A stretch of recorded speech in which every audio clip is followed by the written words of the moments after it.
What's good, friends? Dave here, the Lonely Clipper. Just thought I'd check in after a couple of epic games out east against the Boston Celtics and the Philadelphia 76ers. Whew. While we did not get the outcome we were hoping for, we still got the effort we were hoping for. And, side note, PG is just as washed as CP3, so at least we're not paying CP3 max contract for the next 3 years. So there was still some positives. And our boy, Kobe Sanders, coming through again. I've been excited about him in the last couple of videos. The excitement is just growing and growing. I've definitely got stock in Kobe Sanders. I think he has the right stuff. James Harden, delivering again. This guy's shoulders must be getting really sore from all the carrying he's doing. 11 points in the last minute, just trying to drag us up to overtime against the Celtics. Unfortunately, that last shot that he got, it was a good shot. It was looking good, but he's too knackered. He missed that one, and we didn't go into overtime. I don't know, a part of him must be like, thank God we didn't go into overtime because I'm almost dead. But no, he wants to win. He does not want to miss the playoffs this year. He is giving us absolutely everything. While the rest of the team is going down around him, James Harden, the warrior that continues to show up game in, game out, is still getting it done. Shout out James Harden. Forget the haters, bro. I don't care if you go missing in the playoffs. You're not supposed to be doing that for the Clippers. I keep going on about it. I will keep going on about it. James Harden, you're amazing. Thank you very much for everything you're doing for the Clippers right now. But Kobe Sanders, this is the exciting part. The internet told me he was on a two-way, but he was pick 50 in last year's draft, so I don't really know how that works. If any of you know how that works, please let me know. I would love to be educated. But this guy has the right stuff. He's starting for DJ. Unfortunately, Derrick Jones Jr. has gone out with a sprained MCL. He will be reevaluated in 6 weeks. Major blow. I just said in the last video, I thought he was our third best player at the moment. I was also saying he's very durable. I touched wood. I'll touch wood again. But yes, he did get injured. But seeing that injury in real time, I thought that looked horrific. I couldn't look at the screen. I couldn't watch the replay. I was freaked right out. I was thinking that this could be Sean Livingston type of injury. It looked brutal. Such force. He was flying and smashed knees, and I thought that knee has to be shattered. That bone has to be shattered. That has to be gone. You're hoping for a hyperextension, best case scenario, but seriously, I think sprained MCL is actually good news.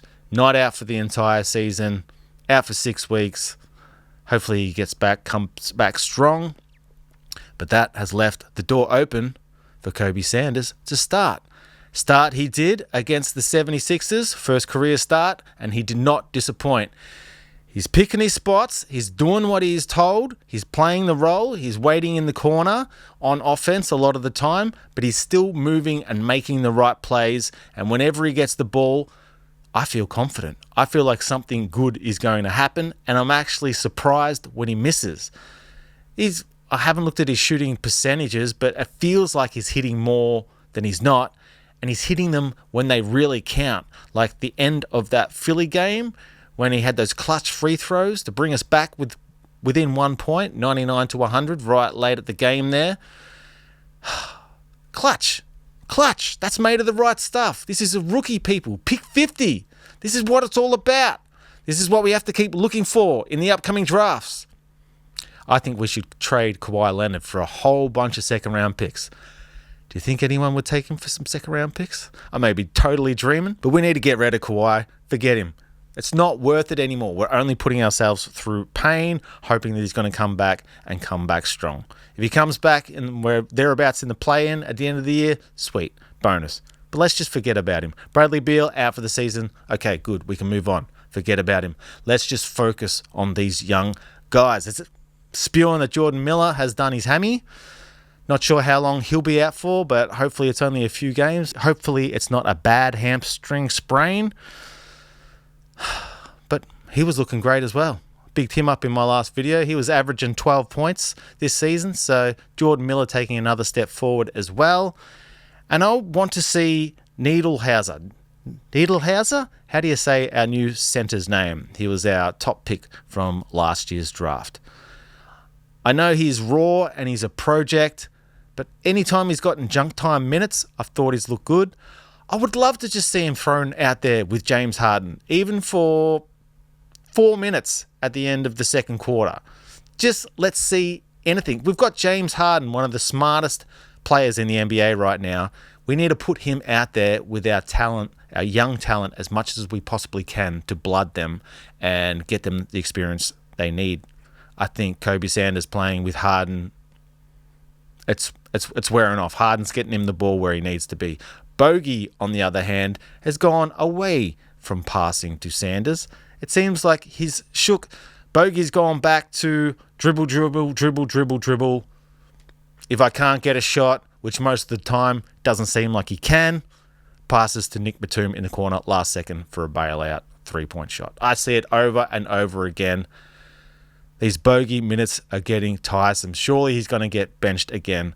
But you see it. I see an open Sanders over and over again and Bogey dribbling around and round and round the elbow, trying to find his shot, reluctantly does not pass, reluctantly gives it up to Batum at the end, but does not pass to Sanders. I think he's threatened. I think he knows that Sanders is better than him and coming for his minutes, and I think it's going in when Sanders shoots it over Bogey. So, come on, Ty Lue. Think about the future. Is Ty Lue playing for his job right now? Is he coaching for his job? He has all the excuses in the world why we aren't achieving. And around the league, he still has the reputation of being one of the best coaches in it. But I don't know. After a while, you need a change. So, Ty Lue, how about you blood some of these youngsters? I think they can come through for you. We saw CP3 get some minutes. Why was that? I think I've got an idea. Paul George played his first game of the season for the 76ers, and he looks just as washed as CP3.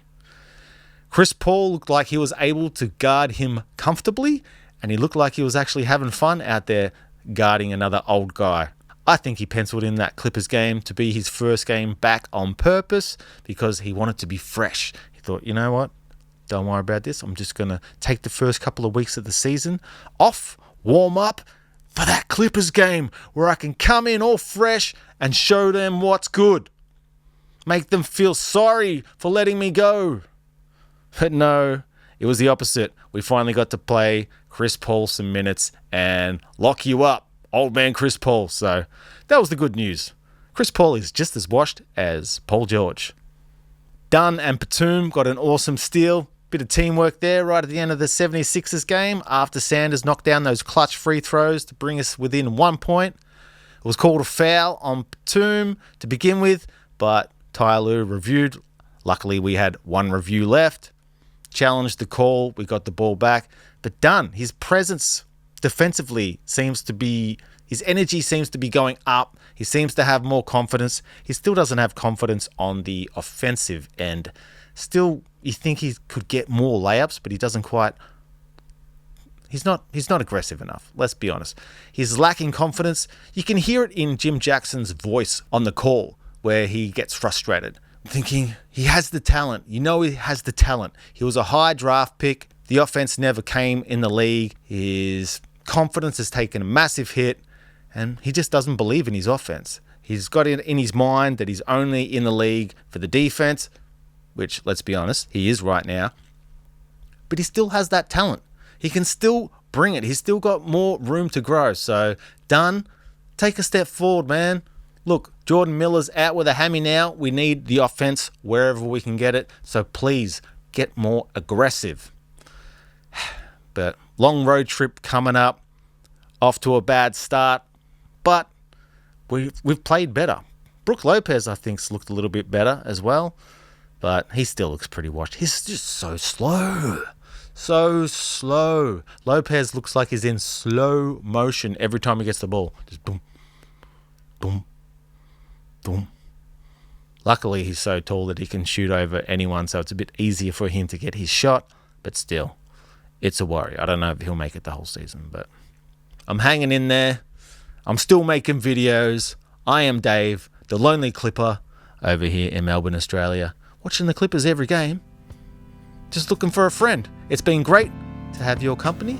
If you've watched this whole video, you're amazing. Thank you very much. Chuck us a sub for anyone who wants to see upcoming videos in the future, and I will see you then. Peace.